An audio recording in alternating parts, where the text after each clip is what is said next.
But the core thing that comes across is that across the demographic spectrum, from the young to the old and everyone in the middle, AI seems to have as much popularity as Congress, so less than 30%. People just not that excited about it. And the age gap seems to be narrowing. There's a lot of interesting data here. Over half of Americans, anyway, are more concerned than excited about AI in daily life. And that's up from 37% only like 3 years ago. Only 10% are more excited than concerned. And but what's interesting is that these measurements and metrics are very different than what's showing up in China, where over 60-70% of regular folk are more excited about AI. Same thing in the rest of the world as well, whether it's India or Europe, although there are some small trends that in places like Germany and France and so on, it's turning the US kind of way. But it's interesting data, so I would ask you to take a look if you're interested thinking through this.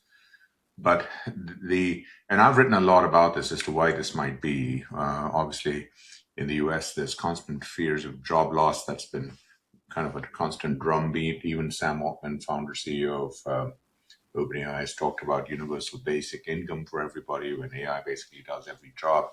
Anthropic, the current hot AI company, their founder, CEO, Dario Amodei, just again a couple of days ago, just standing on top of the hill saying AI is going to probably take more jobs than not.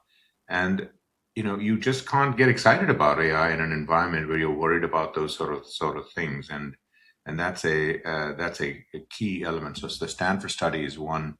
The second take I had on all of this was this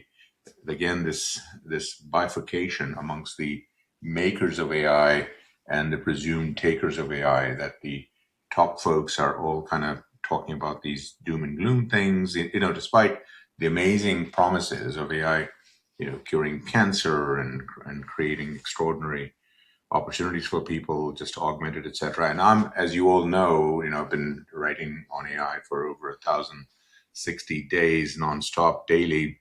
I'm the long-term optimist and still believe very much that AI over the long haul, just like every other tech wave before it, is going to have net positive impact.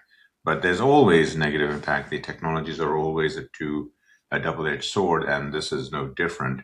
So there is that element here. So the makers versus taker piece is another take of this theme.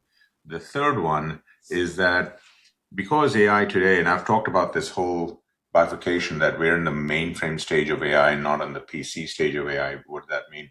We need hundreds of billions of dollars to build the mainframe type of computers, the AI data centers to create the compute.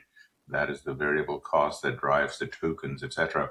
So in that era, the success is more on the enterprise side for AI and not on the consumer side. And we have seen this before. It's just that it's earlier than most of you all remember, because we did have an era of tech waves where the enterprise led the way in terms of monetization, etc., than the consumer side, specifically the mainframe era in the 50s, 60s, 70s, the mini computer era, which are the big, again, not so big, but still very big, expensive computers, the digital equipment, etc., in the 70s. And it wasn't until the early 80s that the personal computer came along, and then Bill Gates, Steve Jobs, Wozniak, etc., all in their 20s basically showed, hey, you can do kind of interesting things with this stuff.